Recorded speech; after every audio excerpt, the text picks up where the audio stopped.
Mesdames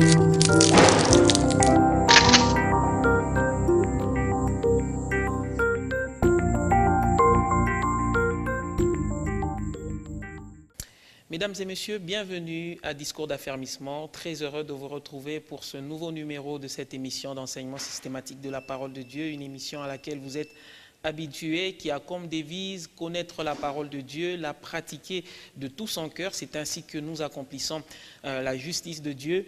Dans cette émission, nous recevons des hommes de Dieu qui vous parlent de différents thèmes. Et avant de passer à vous présenter le thème sur lequel nous sommes en train de parler, je vous parle tout d'abord de mon invité de cette émission, Pasteur Gabriel Malouba. Bienvenue. Merci beaucoup Isaac. Très heureux de vous retrouver une fois de plus sur ce thème que nous avons commencé il y a déjà plus de 2 numéros, un thème qui est assez important et qui dit simplement acquérir la sagesse pour agir avec prudence. Nous sommes en train déjà d'entrer dans les profondeurs de la matière parce que nous avons commencé par une loi générale qui est énoncée dans le livre de Genèse, la loi des sémailles et de la moisson qui persiste tant que la terre existe. À part cela, nous sommes entrés dans le livre d'Ésaïe, 5e chapitre, où il y a certaines attitudes qui sont présentées d'une manière un peu approfondie, des attitudes que nous vivons dans notre société. Ça s'étend et chez les chrétiens et même chez les communs des mortels, donc ça n'épargne personne. Des attitudes tout d'abord de ces gens que vous avez qualifiés d'avoir la boulimie foncière, des personnes qui veulent habiter seules sur la terre, qui occupent espace après espace. Je crois que nous en avons parlé assez longtemps, vu le contexte aussi dans lequel nous sommes dans notre ville de Lubumbashi. Et en plus de cela, il y a un deuxième aspect toujours dans Ésaïe chapitre 5, à partir du 11e verset, où l'on parle des méfaits du vin, pasteur. Très rapidement, avant d'entrer en détail, parce qu'il y a les ivrognes en général, il y a ceux-là qui se disent chrétiens et qui justifient le vin, qui justifient le fait de prendre la boisson. Tout d'abord, en passant, pasteur, est-ce que vous pouvez encore une fois de plus nous énoncer ces principes qui nous recommandent de ne pas nous affecter au vin? Merci beaucoup. Nous disons merci au Seigneur qui nous donne encore cette opportunité. C'est par le souffle de vie qu'il nous renouvelle et la force ainsi que la disponibilité de faire le ministère que nous pouvons encore nous tenir devant ce peuple de Dieu et échanger ensemble sur l'enseignement qui nous concerne. Mais aussi merci à tous ceux qui ont pris l'habitude de suivre cette émission. Et quand nous voyons le nombre de ceux qui réagissent, ça nous encourage à dire que quelque part, une personne est édifiée, une personne est enseignée et que le Seigneur a rappelé à l'ordre 1 ou 2 personnes et cela nous encourage beaucoup. Donc nous vous encourageons aussi de suivre cette émission et aussi de partager avec les autres. Nous sommes en train de parler sur le principe d'acquérir la sagesse pour agir avec prudence. Nous avons déjà expliqué ce que c'est la sagesse, qui se résume au fait à marcher dans la crainte du Seigneur, à observer la parole de Dieu, à être loin du péché. Et nous avons parlé de la prudence qui est au fait le fait d'anticiper les conséquences néfastes qui peuvent survenir suite à une attitude, à une action, à un comportement quelconque. Alors si nous avons la sagesse, nous allons agir avec prudence. Nous avons déjà parlé de ceux qui annexent les concessions d'autrui, qui déplacent les bornes, qui veulent avoir plus d'espace. Nous avons parlé d'Akab qui a voulu prendre la concession de Naboth et la conséquence c'est que quand il allait occuper cela, il a eu lui-même sa sentence, non seulement lui, même sa famille. Donc ça a des répercussions même sur nos familles. Vous aurez une maison que vous n'occuperez jamais.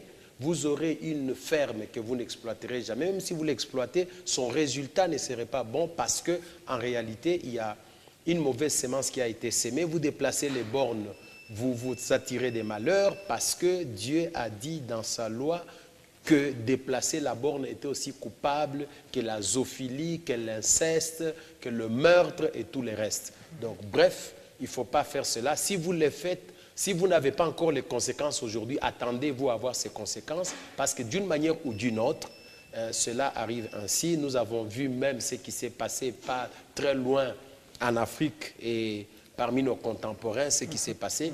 Et maintenant, aujourd'hui, nous sommes au niveau où on dit malheur à ceux qui s'attardent. Je pense que c'est mieux qu'on lise, parce que c'est beaucoup mieux, parce que vous savez, dans Ésaïe 5, 11 à 12, nous lisons Ésaïe chapitre 5, versets 11 et 12. Je vous rappelle que nous lisons la version Louis II, c'est la version que nous exploitons. Ésaïe chapitre 5, versets 11 et 12, nous lisons « Malheur à ceux qui de bon matin courent après les boissons enivrantes et qui bien avant la nuit sont échauffés par le vin. Oui. La harpe et le luth, le tambourin, la flûte et le vin animent leur festin. Mais ils ne prennent point garde à l'œuvre de l'Éternel, ils ne voient point le travail de ses mains. » Et le verset 22? Le verset 22 nous dit ceci. « Malheur à ceux qui ont de la bravoure pour boire du vin et de la vaillance pour mêler des liqueurs fortes. » Oui, malheur. Alors, quand on dit malheur, c'est-à-dire en d'autres termes, ça signifie que ce que vous faites vous attire des désastres, vous attire des désordres, vous attire des troubles, ça vous attire des maladies, ça vous attire des pertes, ça vous attire des gaspillages. On dit malheur. Donc, c'est quelque chose de mauvais. Quand tu les fais, ça t'attire des conséquences néfastes. Alors, si tu es sage, il faudrait déjà que tu puisses agir avec prudence. En d'autres termes, si tu t'attardes au milieu de ceux qui prennent du vin, qui le soir ils sont échauffés, ils ne savent même pas comment ils se sont endormis, ils se jettent sur les lits, chaussures aux pieds, et parfois ils se disent, je ne sais même pas comment je me suis endormi, je ne sais même pas, ainsi de suite. Dieu seul sait, et nous le disions encore, combien de personnes ont été victimes de cela, soit au volant, soit encore quelqu'un a été percuté par un ivrogne, ivre, il ne voit plus très bien, il roule à 100 à l'heure, il pense que c'est à 10 à l'heure, ainsi de suite, et tout, et tout. Donc il y a beaucoup de conséquences par rapport à cela. Dieu seul sait combien de familles sont en train de souffrir aujourd'hui à cause de l'ivrognerie.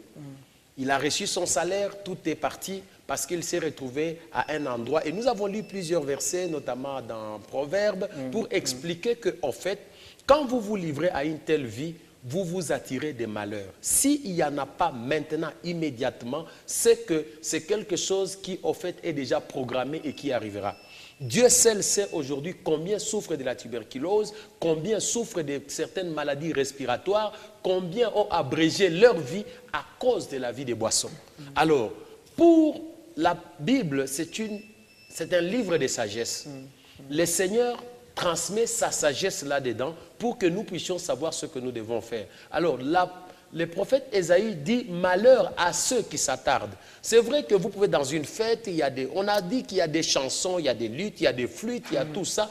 À un certain moment, donc il y a tout cela. Mais à un certain moment, vous oubliez même quelle est l'œuvre de l'Éternel.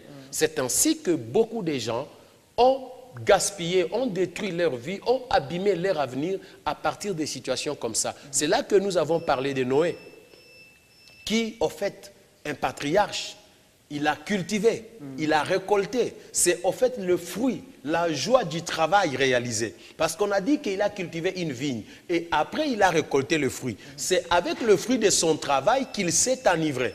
Et quand il s'est enivré, il s'est dénudé, tout simplement. Et malheureusement, nous voyons qu'il y a eu Canaan qui a été maudit, ainsi de suite, et tout, et tout. Des choses qu'il ne pouvait pas faire s'il était lucide. Tu vois, parce que quand il s'est réveillé, quand l'ivresse est passée, on lui a dit ce qui s'est passé, il était malheureux, il était fâché et tout et tout. Nous avons vu ça avec Lot, qui a couché avec ses propres enfants. Et ici, nous avons expliqué les pratiques mondaines, où les gens, quand ils sentent qu'ils ne sont pas en mesure de convaincre la personne en face, on l'enivre, tout simplement. Et les enfants de Lot, Lot avait fait ses choix d'aller vers Sodome et Gomorrhe pour préserver sa richesse. Nous en avions parlé, je crois, dans la mauvaise influence, où la femme de Lot agissait d'une certaine manière, exerçait une influence sur son mari. Il est parti là-bas, les conséquences ne sont pas venues immédiatement. Mais c'est quand Dieu décide de les sauver de la destruction que ces enfants, se retrouvant maintenant avec leur père, elles ont dit, mais écoutez, de là où nous venons, si on veut, il faut, nous avons vu faire, maintenant nous pouvons pratiquer. Et le papa a été le matériel didactique. Ça a été le champ d'application de ce que lui-même a fait. Quand vous approchez le monde d'une manière ou d'une autre, vous envoyez les enfants dans des kermesses, dans des choses comme ça, où il y a des choses bizarres. Les enfants, un jour, ils chercheront à pratiquer ça. C'est pourquoi nous devons veiller par rapport à cela. Mais qu'est-ce qu'ils ont fait exactement? Ils ont enivré leur père. Le papa a eu à coucher avec ses enfants. Et ce qui est grave, on dit ceci. Il ne sut ni quand elle s'est approchée du père, même quand elle s'est relevée, papa ne savait pas. Ça, c'était l'état d'ivresse. La deuxième aussi a fait la même chose. Et quand, je me pose la question, quand l'autre a vu ses enfants, ses filles enceintes, je crois qu'il devait se fâcher. Vous, dites-moi, quel est l'auteur de ces grossesses? Ainsi de suite. Mais en réalité, c'était lui-même. Et quand les enfants lui ont avoué ça, je crois qu'il était honteux. Et il a compris que, en fait, c'est mauvais. Donc, ces choses-là ont été écrites pour notre enseignement. Et aujourd'hui encore, Dieu sait combien de filles ont été violées dans l'état d'ivresse. Combien de filles ont été engrossées dans l'état d'ivresse. Et elle est là, peut-être qu'elle est même partie avorter. Et aujourd'hui, elle a des problèmes sérieux pour s'accoucher. Parce que tout simplement, tout est parti d'une fête d'anniversaire quelque part, où on prenait du coca, on a ajouté des whisky dedans, et puis elle ne sait plus ce qu'elle doit faire. Elle commence à se jeter dans tous les sens. Et finalement, ce sont des catastrophes. Dieu seul sait. Et vous, quand vous nous suivez là, vous connaissez des cas où des personnes ont connu des choses pareilles. Donc l'ivresse, en soi, c'est quelque chose de mauvais. Quelqu'un qui est prudent ne doit même pas se lancer sur ces chemins-là. Il y en a même qui disent, non, écoutez, moi je sais quand est-ce que je prends juste un verre, je sais m'arrêter avant que je ne puisse m'enivrer. Non. Il t'est déjà arrivé de ne pas t'arrêter et tu étais ivre. Et tu commences à avoir des vertiges. Tu sais, quand quelqu'un est ivre là, il peut voir que toute la route est pour lui. Hein. Il peut même dire qu'il gronde quelqu'un qui a la voiture, t'accouche tout là, oui. Donc il croit que lui peut avoir la force de taper dans une voiture et rester indemne, alors qu'il peut se casser la jambe. Il y a beaucoup de choses comme cela qu'on voit. Et nous avons dit que, et quand nous allons voir encore plus, nous allons approfondir. Ici, nous voulons différencier. Il y a deux aspects des choses. Un, il y a l'aspect qui concerne la boisson pour monsieur tout le monde. C'est-à-dire, tu es un monsieur, tu n'as pas une foi, tu n'as pas une conviction quelconque, mais la boisson te détruit. Ce n'est même pas un problème de conviction spirituelle. Et maintenant, il y a le deuxième aspect que nous allons aussi aborder, l'aspect de la conviction spirituelle. C'est-à-dire, je suis chrétien. Est-ce qu'en tant que chrétien, je peux boire? Tu vois? C'est une question fondamentale. Voilà, parce que des fois, il y a des débats dans les églises, ainsi de suite, il y a des gens qui boivent. Parce que ça fait déjà beaucoup d'années, des décennies, des siècles que l'on discute sur on enseigne, la Bible est claire là-dessus, mais on se pose toujours des questions. Alors, j'aimerais qu'on aborde ça sur les deux aspects. Voilà. D'abord, premièrement, pour quelqu'un qui n'est pas chrétien, est-ce qu'il y a un avantage à boire? La réponse, c'est non. Parce que sanitairement parlant, les médecins ont donné beaucoup de théories. Quand vous allez chez les médecins, ils vous disent que l'alcool sert à ceci au corps. Certains, c'est pour se détendre. D'autres, c'est pour un peu oublier les stress de la semaine. Parce qu'il y a beaucoup de raisons qui sont données dans ce sens. Il y a un autre moyen de le faire, tout simplement. Alors, ici, j'aimerais que nous puissions lire un passage dans Jérémie 35. Ok. Jérémie 35. À partir du 5e jusqu'au 10e verset. Nous lisons Jérémie chapitre 35. Vous dites à partir du 10e. Oui, oui. Bon, on commence même à partir du 2e verset. Ok, Jérémie 35 à partir du 2e verset. Oui, oui. Nous lisons. Va à la maison des Récabites et parle-leur. Tu les conduiras à la maison de l'Éternel dans une des chambres et tu leur offriras du vin à boire. Je pris Jaazania, fils de Jérémie, fils de Abazinia, ses frères, tous ses fils et toute la maison des Récabites, et je les conduisis à la maison de l'Éternel dans la chambre des fils de Hanan, fils de Jigdalia, homme de Dieu, près de la chambre des chefs, au-dessus de la chambre de Maaséja, fils de Shalom.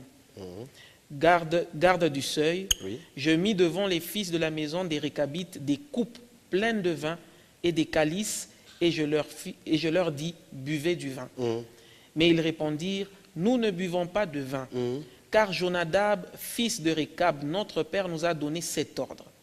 Vous ne boirez jamais de vin, ni vous, ni vos fils, et vous ne bâtirez point de maison, vous ne sèmerez aucune sémence, vous ne planterez point de vignes, et vous n'en posséderez point.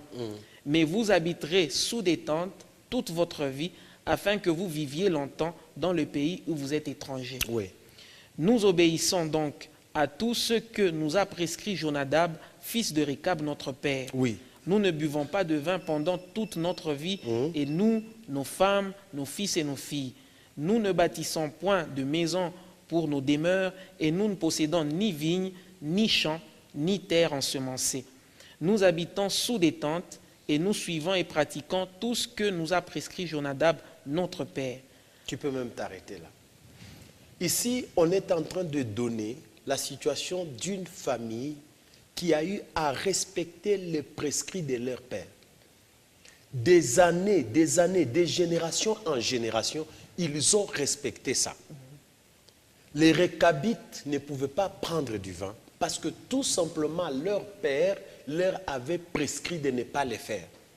Alors, quand nous verrons le deuxième aspect, nous allons voir comment est-ce que les hommes respectent ce que les autres hommes disent, mais ils ne veulent pas respecter ce que Dieu dit. Alors, le Seigneur amène Jérémie devant les Récabites. Il dit, donne-leur du vin, tu vas voir. Ils ont refusé, ils ont dit non, notre père Jonadab nous avait instruit. C'est une tradition humaine. C'est une tradition. Et aujourd'hui, il y a des gens qui sont capables de respecter et d'observer leur tradition. On dit que telle chose, par exemple, on vous dit que nous ne mangeons pas les léopards. Okay. Ils ne peuvent pas manger de génération en génération, ils respectent. Quand on dit chez nous, nous ne mangeons pas de poissons salés, et effectivement, tu vas trouver que chez nous, on ne peut pas manger les riz, par exemple. Et donc, ça signifie que de génération en génération, ils respectent ça. Pour eux, on vous dit, par exemple, il y a certaines tribus au Katanga, au Congo, et tout, ils vous disent qu'ils ne peuvent pas manger les singes et ils ne mangeront jamais. Faites tout ce que vous pouvez faire. Mais ces gens-là, ils ne meurent pas. Ils sont en vie, ils respectent, c'est un totem de leur tribu et tout ça, et ils obéissent à cela. Et nous avons dans la Bible une génération, toute une famille, de génération en génération, ils ont observé ce qu'on leur a dit. Mais pourquoi aujourd'hui, ce qu'on appelle en Swahili, non, qui nikijila, on ne mange pas les gombo par exemple, on ne mange pas les ngaïngaï, chez nous c'est comme ça, et tout, mais les interdits là, vous les observez sans problème. Et ici, on nous montre que effectivement, il y a eu des gens qui ont observé ces choses. Non pas parce que Dieu a dit, mais parce que leur père leur a dit ça et ils ont observé de génération en génération.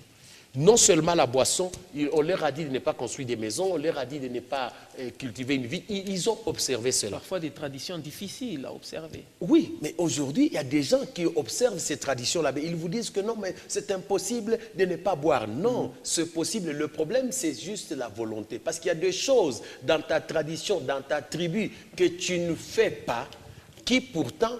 Peut-être même quand tu le fais, il n'y a rien du tout qui sera comme conséquence. Mais juste par principe, tu es en train d'observer cela. Alors maintenant, par rapport à la boisson, il y a plusieurs passages dans la Bible. Parce que vous savez, Dieu c'est le créateur. Que tu le veuilles ou non, Dieu t'a créé. Et j'aime beaucoup l'amour de Dieu. Tu sais, l'amour de Dieu, il s'adresse même à ceux-là qui ne le connaissent pas encore.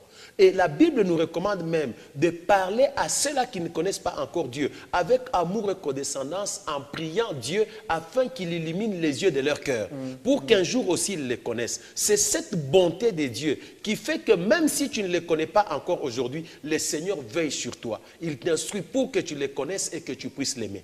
Tu vois? C'est dans sa bonté qu'il fait que quand la pluie tombe, elle peut mouiller les champs des chrétiens comme de ceux qui sont païens, ceux qui les connaissent, ceux qui les craignent et ceux qui ne les craignent pas. C'est dans son amour qu'il fait que le soleil s'élève sur les méchants et sur les bons. Donc aujourd'hui encore, quel que soit ce que tu as comme conviction, d'ailleurs je t'ai dit que Jésus est le chemin, la vie et la vérité. Tu dois croire en Jésus. Tu l'acceptes comme Sauveur et Seigneur pour que tu vives. Maintenant, ça c'est l'appel que Dieu t'adresse. Maintenant, il te dit ceci. Si tu ne suis pas les sages conseils qu'il te donne, tu pourras regretter un jour. Ça ne concerne pas seulement les chrétiens, ça concerne tout le monde. Si tu suis cette parole, tu seras quelqu'un de sage et d'épanoui. La Bible dit tout simplement malheur à ceux qui mélangent du vin, des liqueurs fortes, à ceux qui s'attardent. Le soir, ils sont échauffés, ils commencent à crier. Vous savez, quand quelqu'un est ivre, il a tendance à crier, même si vous êtes à 0 mètre. C'est ainsi que généralement, vous le verrez, la voix est déjà cassée. Vous vous posez la question, il vous parle, il est en train de crier, tout ça. Toujours à haute voix. Oui, pourquoi? Parce que quelque part, le cerveau ne fonctionne plus correctement. La tête est déjà échauffée. Alors, c'est ainsi que la Bible nous dit. Mais si les Récabites peuvent respecter ce que leur père a dit, à combien plus forte raison nous ne devons-nous pas respecter ce que le Créateur, celui qui a le souffle de vie entre nos mains, entre ses mains, celui qui peut aujourd'hui décider que ça s'arrête, ça s'arrête, celui qui a le pouvoir de donner la vie ou de l'enlever, celui qui nous a créés, celui qui a notre avenir entre ses mains, celui qui a vu des générations passées, il te conseille, il te donne un conseil. Comment ne peux-tu pas l'accepter?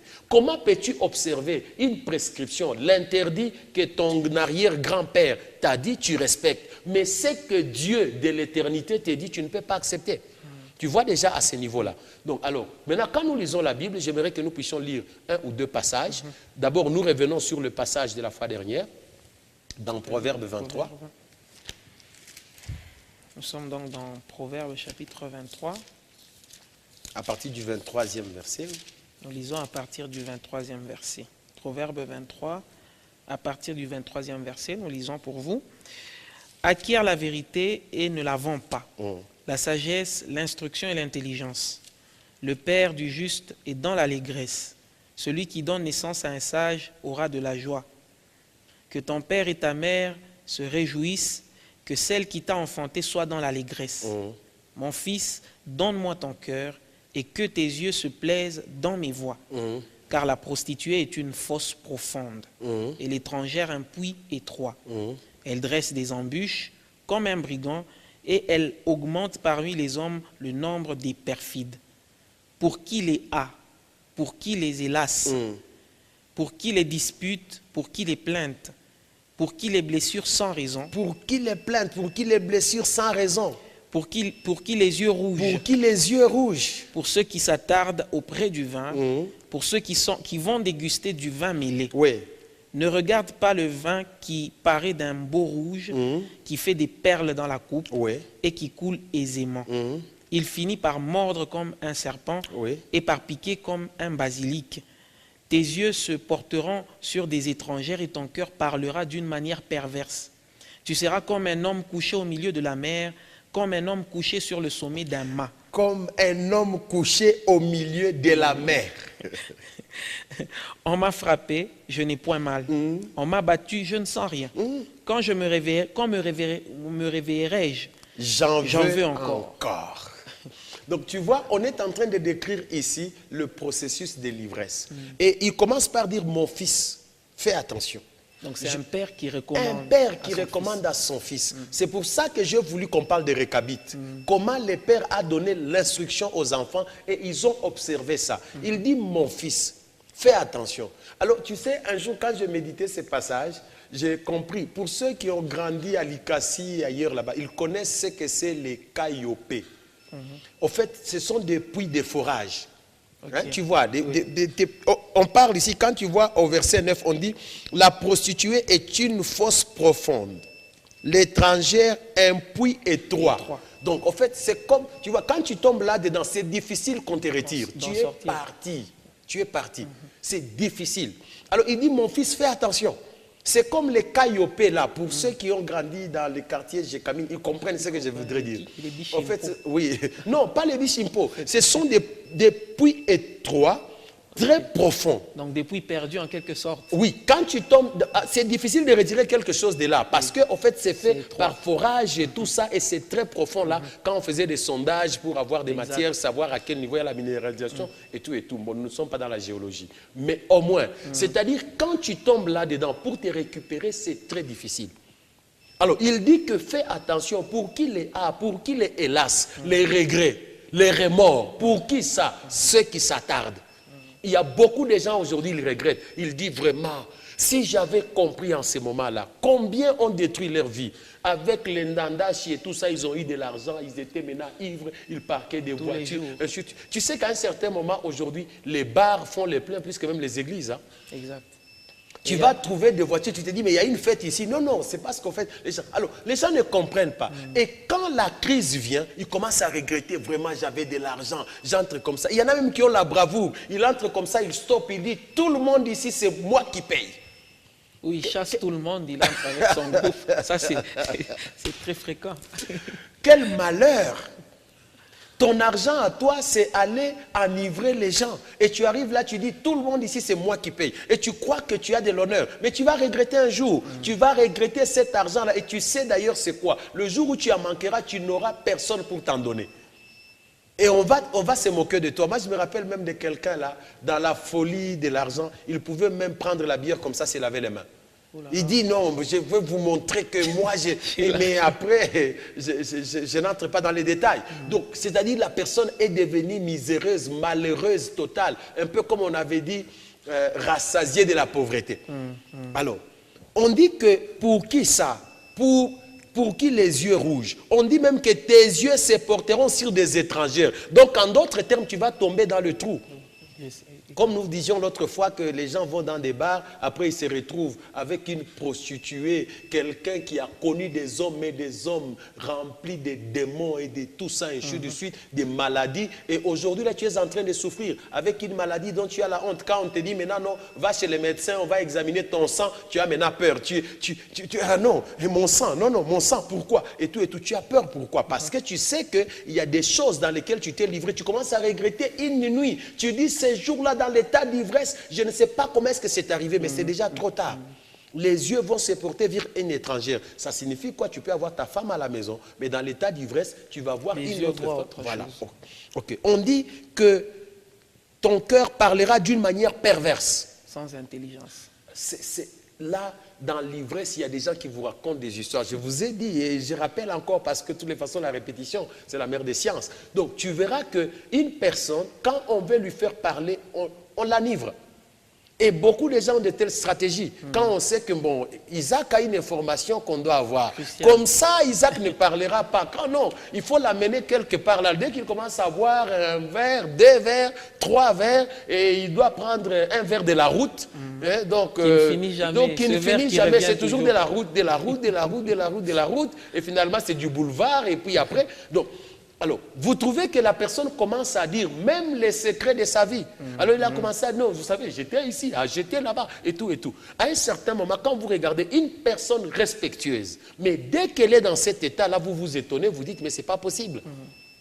La personne peut commencer à sauter, à crier, et tout ça, et ensuite, des bagarres peuvent s'élever là, pantalons déchirés, et tout, et parfois, ils se disputent pour une fille, une prostituée. Que n'importe qui peut prendre. Alors, non, mais c'est ma femme, et ceci.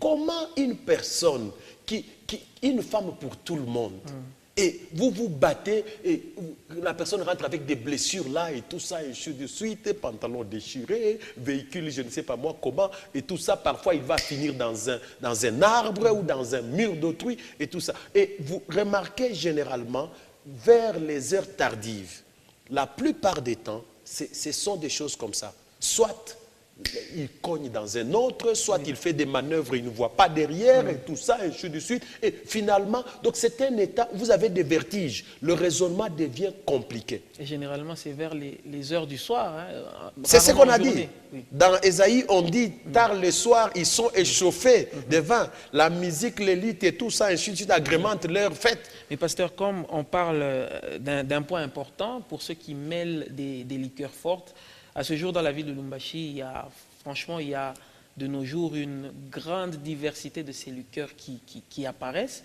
C'est vrai qu'il y a des mesures pour interdire cela, mais il y a des gens qui produisent. Que dire de ces gens qui font ça? Des entreprises brassicoles, par exemple, ou les personnes qui produisent des liqueurs fortes. Que dire d'eux?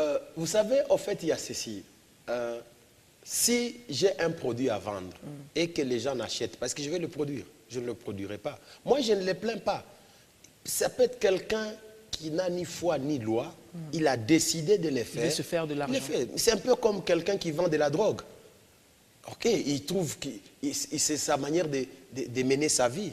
Et moi, tu sais qu'à un jour, j'ai trouvé une dame qui préparait les lutuku, ainsi de suite. Je lui ai posé la question si elle-même buvait. Elle dit non, mi choisi kunya pombe hapana. Mi loangu ni jua kupata maisha kufanya ni pate comme ni someshe watoto masomo ni fanye. C'est-à-dire quelque part, il y a des gens. C'est le besoin qui a créé oui, le en commerce, fait, en fait. quand je trouve, non, en fait, c'est la demande.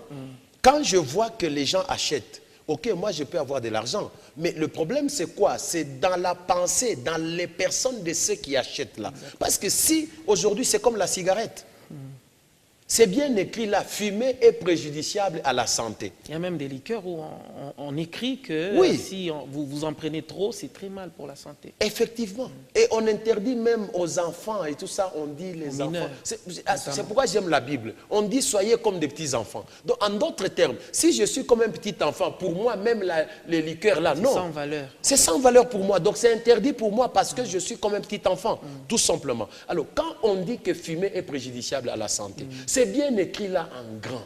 Comment est-ce que je peux prendre et fumer? Et puis je me dis, mais alors là je fais même des fièvres. Non, non, je suis en train de me tuer. Quand j'ai la sagesse, je ne ferai pas cela. Vous savez qu'il y a des pays où vous ne pouvez pas fumer en présence des autres. Dans les bureaux, vous ne fumez pas, on vous interdit, vous devez aller dehors. Ici, chez nous, je me pose encore la question, pourquoi cette législation n'est pas là? Parce que les fumeurs passifs sont aussi intoxiqués que les autres. Tu vois un peu? Oui, oui. Alors, et ça crée une certaine dépendance. Il y a des gens, tant qu'il n'a pas... Il peut même demander en cours de route. Il trouve quelqu'un, il ne connaît ni d'où il vient, quoi que ce soit. Demande Il du est feu tuberculé ou pas. Voilà. Non, pas demander du feu. Demander une partie, est-ce que je peux tirer un peu? Au fait, la personne a mis sur sa bouche. Tu ne connais pas s'il est tuberculeux. Mais tu prends quand même, et par solidarité, il se donne très facilement. En tout cas, quand il demande, il va te donner. Les fumeurs sont les mêmes.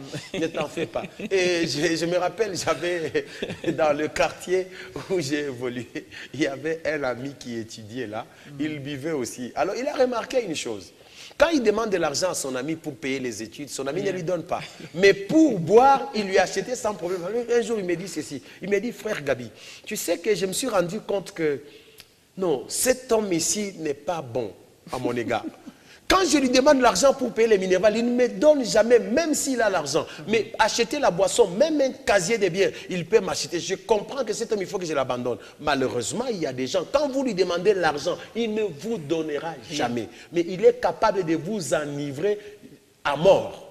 Il fait même la compétition avec un autre. Effectivement. Alors, c'est-à-dire que déjà, dans la société, beaucoup de gens gaspillent de l'argent, ils perdent. J'aimerais que nous puissions lire deux passages oui. dans Osée chapitre 4. Nous allons dans Osée chapitre 4. Oui. Donc nous lisons Osée chapitre 4, oui. Oui, le 11e verset. 11e verset, nous lisons la parole de Dieu qui dit « La prostitution, le vin et le mou font perdre le sens. » Oui. C'est très simple. La prostitution, les vins, les mous font perdre l'essence. Et on se pose la question pourquoi la Bible insiste plus sur ces aspects. On cite la prostitution, on cite le vin. Non, en fait, c'est pour démontrer que, en fait, tu dois agir avec prudence. La prostitution, quelqu'un qui est prudent, qui est sage, il ne marche pas dans la prostitution. Quelqu'un qui est prudent, il ne marche pas dans la vie des vins. Le mou, c'est la même chose que les liqueurs fortes, les boissons enivrantes. Il dit ça fait perdre l'essence. En d'autres termes, tu perds la raison. Tu commences à déraisonner. Ça fait perdre l'essence, tout simplement. Il n'y a pas de commentaire à faire, c'est le Créateur qui le dit. C'est pourquoi je disais, je le répète toujours, s'il arrive que dans ta vie, tu trouves qu'il y a un aspect de ta vie qui n'est pas réglementé par la parole de Dieu, c'est que quelque part, il y a encore une révélation qu'il faut que tu aies. La parole de Dieu nous donne... Ici, on ne parle pas du chrétien. On dit seulement la prostitution, les vins, les mous font perdre l'essence. Tout simplement. Si tu veux perdre la raison, soit dans ces choses-là. C'est ainsi qu'aujourd'hui, nous disons encore à ces hommes, à ces femmes, de comprendre que c'est très important de faire attention dans sa vie, d'agir avec prudence. Et la sagesse te dit que cette voie-là, c'est une voie qui perd beaucoup de personnes. J'aimerais que nous puissions lire peut-être dans Proverbes, et ensuite nous allons passer à dans l'autre aspect des choses. Oui. Proverbe 31. Donc nous sommes dans Proverbe chapitre 31. À Oui. partir du premier verset. Nous lisons Proverbe 31 à partir du premier verset. Je rappelle que s'il y a autant de lectures, c'est pour aider à ces personnes qui n'ont pas leur Bible, qui n'ont pas le temps de prendre des notes, de comprendre ce que nous disons, parce que ce ne sont pas des choses tirées de la tête du pasteur, il les donne sur base de la parole de Dieu. Donc nous sommes dans Proverbe chapitre 31 à partir du verset 1 qui nous dit Oui. « Parole du roi Lémuel, sentences par lesquelles sa mère l'instruisit. Oui. Que te dirai-je, mon fils? Que te dirais-je, mon fils? Que te dirai-je, fils de mes entrailles? Que te dirai-je, mon fils, objet de mes vœux? Que te dirais-je? Écoute comment la maman est en train de vanter son fils. Toi, tu es le fruit de mes entrailles. Tout ce que je désire, c'est que tu sois heureux, que tu sois prospère, que tu te distingues, que tu montes, que tu accomplisses du succès. Mon fils, qu'est-ce que je dois te dire? Écoute le conseil. Ne livre pas ta vigueur aux femmes 1. et tes voix à celles qui perdent les rois. Ce n'est point au roi Lémuel, ce n'est point au roi de boire du vin, ni au prince de rechercher des liqueurs fortes. Oui. De peur qu'en buvant, ils n'oublient la loi et ne méconnaissent les droits de tous les malheureux. Donnez des liqueurs fortes à celui qui périt et du vin à celui qui a l'amertume dans l'âme. Oui, oui. Qu'il boive et oublie sa pauvreté. Qu'il boive et qu'il oublie sa pauvreté. Et qu'il ne se souvienne plus de ses peines. Oui. Ouvre ta bouche pour le muet, pour la cause de tous les délaissés.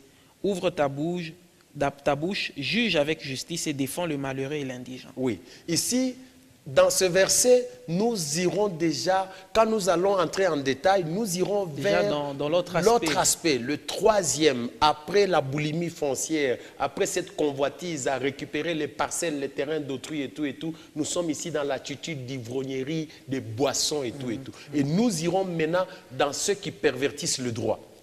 Ça, c'est l'aspect que nous évoquerons plus Toujours tard. dans Ésaïe 5. Oui, dans Ésaïe 5, toujours. Dans Ésaïe 5, malheur à ceux qui appellent mal bien, Exact. à ceux qui rendent des jugements iniques. Nous y reviendrons. Mais d'abord, nous sommes au niveau de la boisson. Il dit, ce n'est pas au roi de boire. Ce sont les personnes élevées en dignité, Les personnes responsables. Si tu te rappelles, nous avons dit malheur au pays dont le roi est un enfant, dont les princes s'élèvent le matin. Quand on parle du roi ici, ce n'est pas le roi Hassan II, ce n'est pas le roi, je ne sais pas moi, du Maroc, non, ou je ne sais pas moi, de Oman, ou je ne sais d'où. Non. C'est au fait la personne responsable. Quand on parle du roi, c'est une personne qui exerce une responsabilité sur une parcelle bien établie. Tu es le roi de ta famille. Tu es le roi de ton entreprise. Et tu sais que quand vous avez un chef qui s'enivre, il risque d'oublier. Et en fait, le temps de raisonner sur la manière de faire avancer l'entreprise, il est ivre là, KO, mort. Et alors, c'est le désordre total. Vous nous avez vous-même donné l'exemple de ces personnes qui négocient un contrat. Voilà. Et les membres de leur entreprise souffrent jusqu'aujourd'hui à cause de l'ivrognerie des rois qui étaient partis négocier des contrats. Alors on dit ce n'est pas au prince de boire des liqueurs fortes, des princes de rechercher des liqueurs fortes. Non, les princes et les rois, ce sont les gens qui ont une parcelle de pouvoir. Si tu es responsable, écoute papa, vous savez qu'un jour je parle avec une dame. Il vient là, il me dit, pasteur, comment ça va bien, pasteur, mes enfants ne savent pas étudier. Je pose la question, je dis, mais dis-moi un peu, leur papa, il ne travaille pas. Non, leur papa travaille, mais boulevi, pasteur, boulevi. Alors, finalement, je me suis posé une question, j'ai dit, mais comment le roi est en train de sacrifier l'avenir de ses enfants comme cela, à cause de la boisson. Aujourd'hui, il y a des gens dont les enfants n'étudient pas, l'avenir compromis, pas parce que papa ne travaille pas. Non, papa travaille, il gagne un peu d'argent. S'il l'utilisait correctement, s'il n'était pas dans cette voie-là, il pouvait aujourd'hui prendre en charge sa famille. Et aujourd'hui, là, ils ont été délogés. Ils ne payent pas le loyer. Pas parce que papa ne trouve pas de l'argent, mais le peu qu'il trouve, papa va le gaspiller dans autre chose. Il rentre les yeux tout rouges. Non, il voit deux. Donc quand il te voit là, il te voit en double. Pourquoi? Parce qu'en réalité, il s'est enivré quelque part et il a fait tomber l'argent, ou alors il a sorti un billet de 20 000 comme 5 $ ou comme 5 000 francs, et tout ça, un jour, il a commencé à distribuer de l'argent. Vous savez qu'il y a des gens comme ça. Quand il est ivre, là, il commence à sortir l'argent. Mais il dit Makuta, Makuta Dianini, Makuta, et ainsi de suite. Tu es malheureux. Et il a ce langage de dire qu'il trouve toujours, donc il en aura, demain il va. Mais c'est ça, au fait, il faut qu'il aille consulter Joseph pour qu'il lui dise qu'il y a toujours une période des vaches grasses et il y a aussi une période des vaches maigres. Ce que tu trouves aujourd'hui, tu ne le trouveras pas tous les jours. Peut-être que ta saison est encore longue, ça fait peut-être 5 ans. Tu sais, la saison des vaches grasses peut prendre 5 ans, 10 ans, peut-être même 15 ans. Mais après, il arrivera des temps de sécheresse. Et en ce moment-là, tu vas commencer à regretter. Tu vas te dire, mais j'ai gaspillé de l'argent. Et en ce moment-là, certaines personnes, même qui n'écoutaient pas leur femme, peut-être que c'est la femme qui parle, non, mais toi, tout ça, tu ne comprends pas. Et tout ça, ainsi de suite. Un jour, cette fois-là, il sera très doux, très calme. Un peu comme je te disais l'autre fois qu'il y a des hommes, quand il a l'argent, vous le voyez vraiment hautain, irrespectueux. Et donc, il tape sa femme, il n'écoute pas. Mais le jour où il n'a pas l'argent, il est là, docile, calme à la maison et tout ça. Là, vraiment, il ne quitte même pas la parcelle. Il est toujours en culotte, babouche et tout et tout. Mais dès qu'il a l'argent, allez, il commence encore. Et ils sont comme cela. Moi, je me dis, mais si tu sens que c'est cela, tu as une dépendance, demande la délivrance. Moi, un ami m'explique ceci, il me dit qu'il était dépendant totalement de la cigarette et même de la boisson. Mais un jour, dans l'église, pendant qu'on priait, on a dit, bon, vous avez quelque chose, une faiblesse que vous ne savez pas abandonner. Est-ce que vous pouvez vous approcher? Il s'est approché. Et quand il s'est approché, on a prié pour lui. Il dit que je n'ai pas senti grand-chose, mais j'ai senti comme si il y avait quelque chose qui passait dans mon corps, et puis c'est tout. Moi, je me suis dit, bon, peut-être on a prié pour moi, et puis c'est fini. Il est rentré pour essayer de faire. Vous savez qu'il y a des gens, il peut allumer la cigarette sans se rendre compte qu'il est en train d'allumer. Donc c'est devenu instinctif. C'est un réflexe, oui. Donc, au fait, il peut terminer toute une boîte ou un paquet, il termine comme cela. Et il y a des gens, quand il n'a pas bu, il n'est pas tranquille. Il faut qu'il prenne une gorgée ou je ne sais pas moi quoi, et tout pour qu'il soit tranquille. Et lui aussi, la même chose. Il était déjà habitué comme ça. Il arrive, il prend sa cigarette, il allume. Dès qu'il met comme ça, il sent qu'il veut vomir. Effectivement, il vomit. Il jette cette cigarette-là. À un certain moment, sans prendre conscience, comme d'habitude, il prend encore, il essaye. Et c'est comme ça, il me dit, mon frère, j'ai essayé à 2-3 fois. Puis je me suis rendu compte qu'en fait, c'est quand j'essayais de fumer que j'ai commencé à vomir. Tu vois comment est-ce que le Seigneur peut agir. Peut-être que tu es dépendant. Et aujourd'hui, tu te poses la question, comment je peux quitter ça? Il y en a même plus grave. Quand il boit, il a mal à la tête, il souffre sérieusement. Il est obligé de prendre des cafénols, des dolarènes, de ceci, de cela. Mais comment quelque chose qui te fait souffrir, tu es en train de te droguer comme cela et de te malmener? Alors, tu peux demander, tu peux approcher les serviteurs de Dieu, peuvent prier pour toi, le Seigneur est capable de briser cette dépendance-là. Alors, il dit qu'au roi, non. Quand on parle du roi, ne pensez pas seulement à ceux qui sont élevés en dignité ou ainsi de suite de la famille royale. Chacun de nous est roi dans l'étendue où il exerce son pouvoir.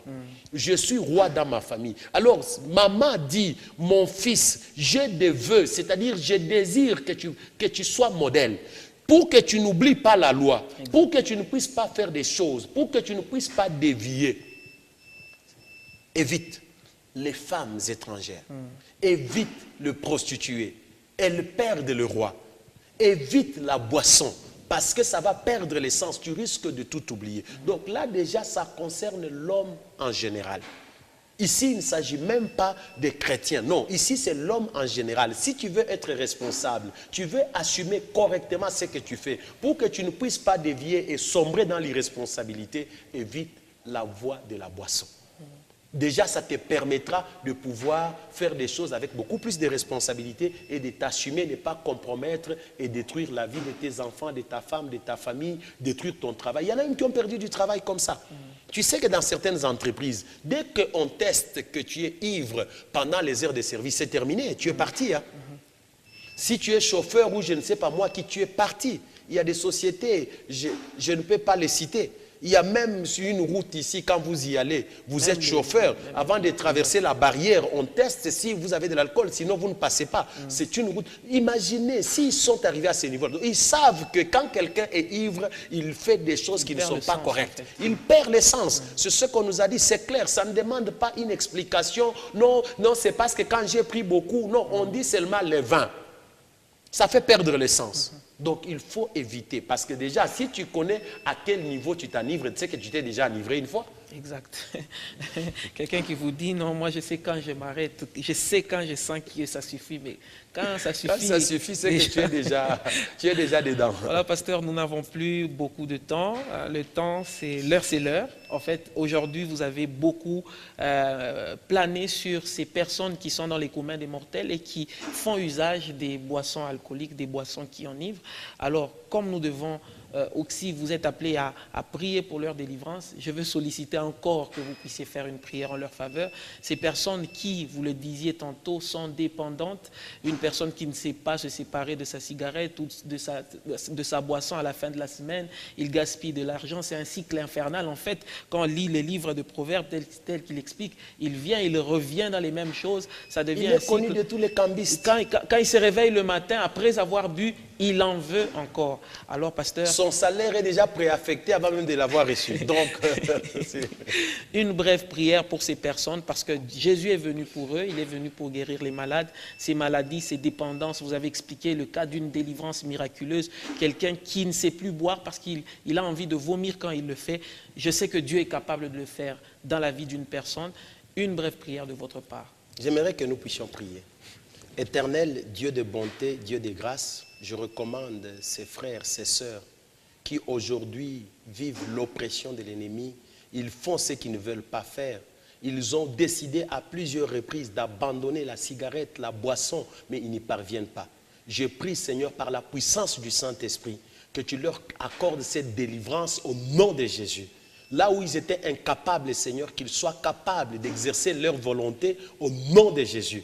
Que leur organisme repousse, répugne tout ce qui est boisson, tout ce qui est drogue éternelle, afin qu'ils soient libres et qu'ils s'épanouissent dans le nom de Jésus. Nous croyons, Seigneur, que tu es capable de le faire, car tu l'as déjà fait plusieurs fois et tu continues à le faire. Fais-le pour eux au nom de Jésus et que des témoignages s'élèvent pour ta gloire dans le nom de Jésus. Nous avons ainsi prié. Amen. Amen. Merci beaucoup, pasteur Gabriel Maloba. Nous avons été très, très édifiés par cette parole. Nous allons poursuivre donc dans le prochain discours d'affermissement. Nous allons entrer en détail dans la vie du ministère, la vie des chrétiens par rapport à l'alcool et à ces choses-là qui font perdre le sens. Merci à vous, chers téléspectateurs. Vous êtes fidèles à Discours d'affermissement. Discours d'affermissement a une page Facebook. Vous voyez déjà au bas de l'écran les adresses. Vous pouvez réagir et poser vos questions. Il vous sera donné des réponses adéquates. Merci à Benetia, Ogi Kalala, merci à As Kayumba. Nous nous retrouvons pour un nouveau discours d'affermissement. Ça sera avec le même et réel plaisir. Au revoir. Merci, pasteur. Merci, merci.